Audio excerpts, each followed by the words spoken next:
भारत मार्च में फेमिनिस्ट हमारे साथ मौजूद है जिसने अपने हाथ में एक प्ले कार्ड उठा रखा है जिस पर लिखा है कि मेरी बहन कहती है कि काश मैं लड़का होती। ये इन्होंने इबारत क्यों लिखी है अपनी बहन से मुतालिक, ये हम इन्हीं से जानते हैं। मुझे बताइएगा ये आपने क्यों लिखा है कि काश मैं लड़का होती, आपकी बहन कहती है। ये सिर्फ मेरी बहन नहीं बल्कि इस माशरे की बहुत सारी लड़कियां कहती हैं और मैंने बहुत सारी लड़कियों के मुंह से ये अल्फाज सुने हैं। वो इसलिए कहती हैं क्योंकि उनको बॉयज़ जितने हकूक और फ्रीडम और इंजॉयमेंट और पर्क्स वो इंजॉय नहीं कर सकती।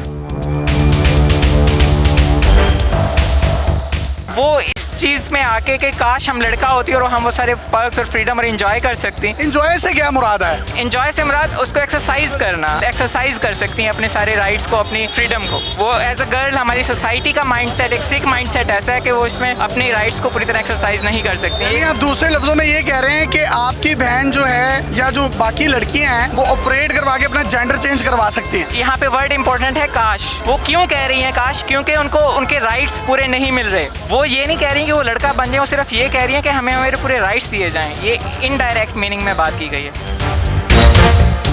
औरतों को पाकिस्तान में वो हकूक नहीं मिल रहे जो उनको मिलने चाहिए, आप समझते हैं? हमारी सोसाइटी का जो सिक माइंडसेट है वो एक लड़की के बाइक पर निकलने पर एतराज उठाता है। यहाँ पे तो कितनी लड़कियाँ बाइक पर जाती हैं, आती हैं, तो कोई भी एतराज नहीं करता। आपको क्या लगता है कि कोई एतराज नहीं करता? आप यासिर शामी साहब, आप खुद से अनेस्ट होके पूछें, क्या छोटे शहरों में, मैं शोरकोट जंग से हूँ, वहाँ पे मेरी बहन अकेले बाजार नहीं जाती कि लोग क्या कहेंगे? I want to change this mindset of my society.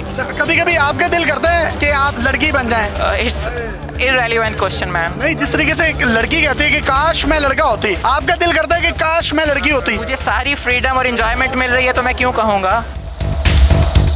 It's an irrelevant question regarding this poster. Thank you ji. लड़कियां कहें कि मैं लड़का बनना चाहती हूं तो वो ठीक है, मैंने सवाल किया तो इन्होंने कह दिया कि वो इररेलेवेंट है। ये कितना गलत कह रहे हैं, कितना दुरुस्त कह रहे हैं, इसका फैसला आपने करना है। अपने मेजबान यासिर शामी को इजाजत दीजिए और देखते रहिए डेली पाकिस्तान। अल्लाह हाफिज।